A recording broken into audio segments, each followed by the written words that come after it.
In the sacred town of Shiloh, a child was offered in fulfillment of a vow. Born of deep travail and fervent prayer, the boy Samuel was dedicated to the Lord. He was handed over to the priest, Eli, to dwell in the tabernacle all the days of his life. From a young age, Samuel ministered faithfully before the Lord. He tended the lamps, swept the courts, and served with reverence and discipline. Though unnoticed by men, he was seen by God. Amidst the sacred duties, darkness lingered. Eli's sons, priests in name only, defiled the temple with corruption and contempt. They ridiculed the boy who chose obedience. Samuel, though young, did not waver. He endured in silence. In quiet moments, Eli, aged and weary, watched the boy's devotion.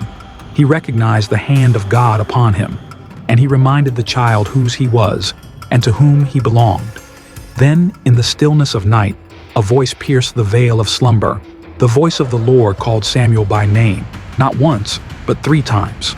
Unfamiliar with divine speech, the boy ran to Eli, and at last, the old priest perceived the moment.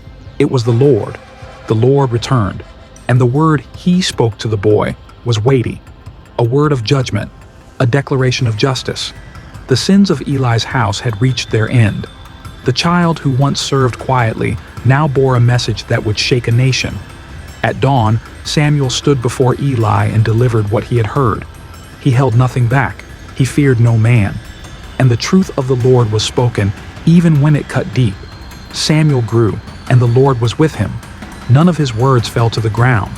From the north to the south, all Israel knew the voice of the Lord had returned to the land, and he had chosen a boy to speak it. God does not look as men look. He chooses the faithful, the humble, the willing. Even in youth, Samuel listened, and because he listened, he became the voice of a generation. Lessons. Samuel's life began as an answer to his mother Hannah's earnest prayer. Never underestimate the power of heartfelt prayer. God hears the cries of the faithful. Dedication to God brings favor. 1 Samuel 1:24-28.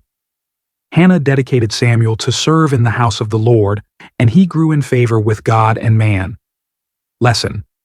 When we commit ourselves or our children to God, He nurtures and honors that dedication. You can hear God at a young age. 1 Samuel 3:1-10.